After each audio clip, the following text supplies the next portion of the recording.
અને પાણીનો નિકાલ થાય એના માટે ગુજરાત સરકારે સ્પેશિયલ પ્રોજેક્ટ અંતર્ગત 2500 કરોડનું ઐતિહાસિક બજેટ જાહેર કર્યું છે।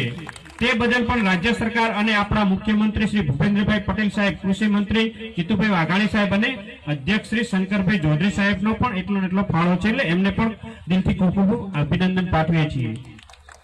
આપણા યશસ્વી વડાપ્રધાન નરેન્દ્રભાઈ મોદી સાહેબ, ગુજરાતના મુખ્યમંત્રી ભૂપેન્દ્રભાઈ પટેલ સાહેબ તથા ભાજપના મજબૂત નેતૃત્વથી ભારતને અને ગુજરાત સમગ્ર વિશ્વમાં પોતાની એક અલગ ઓળખ બનાવી રહ્યું છે।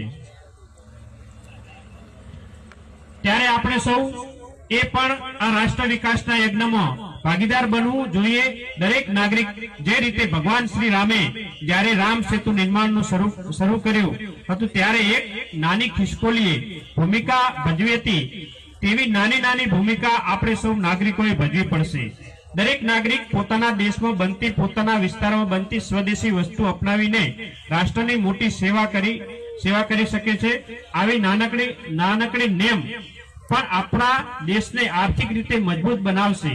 આપણા યશસ્વી વડાપ્રધાન શ્રીમાન નરેન્દ્રભાઈ મોદી સાહેબે સમગ્ર દેશને કરેલી હાકલ મુજબ આપણે સૌએ ચીપ અને શિપ જાતે બનાવવા પડશે। સાથે સાથે આપણા દેશમાં બનતી દરેક સ્વદેશી વસ્તુને આપણે જીવનનો એક ભાગ બનાવીએ, આપણે જીવનશૈલી સ્વદેશી તરફ વાળીએ, એક વિકસિત ભારતનું નિર્માણ કરવામાં ભાગીદારી બનીએ, એવું અપીલ હું આ પાવન પ્રસંગે આપ સૌને કરું છું। એક પ્રજાસેવક તરીકે મને મળેલી જવાબદારી એ મારા જવાબદારી છે એમ સમજીને હંમેશા જવાબદારીપૂર્વક કામ કરીશ। રાત દિવસ એક કરીને એક પ્રજાસેવક તરીકે મારા વિસ્તારમાં આવેલા દરેક નાગરિકોને મદદરૂપ બનવાનો પૂરો પ્રયાસ કરીશ। તમે મારા ઉપર મૂકેલો ભરોસો કાયમ જાળવી રાખીશ। ધર્મ અને કર્મથી પૂરી નિષ્ઠાપૂર્વક દરેક મતદાનને વફાદાર રહીશ।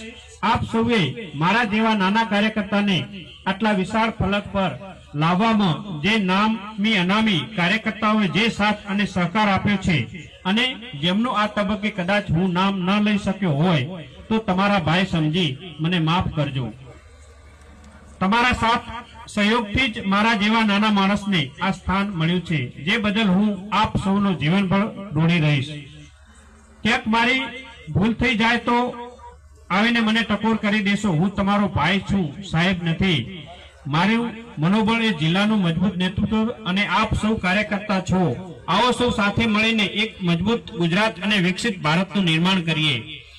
આપણને સરકારે ખૂબ બધું આપ્યું છે, નવો જિલ્લો આપ્યો છે, નવા તાલુકા આપ્યા છે,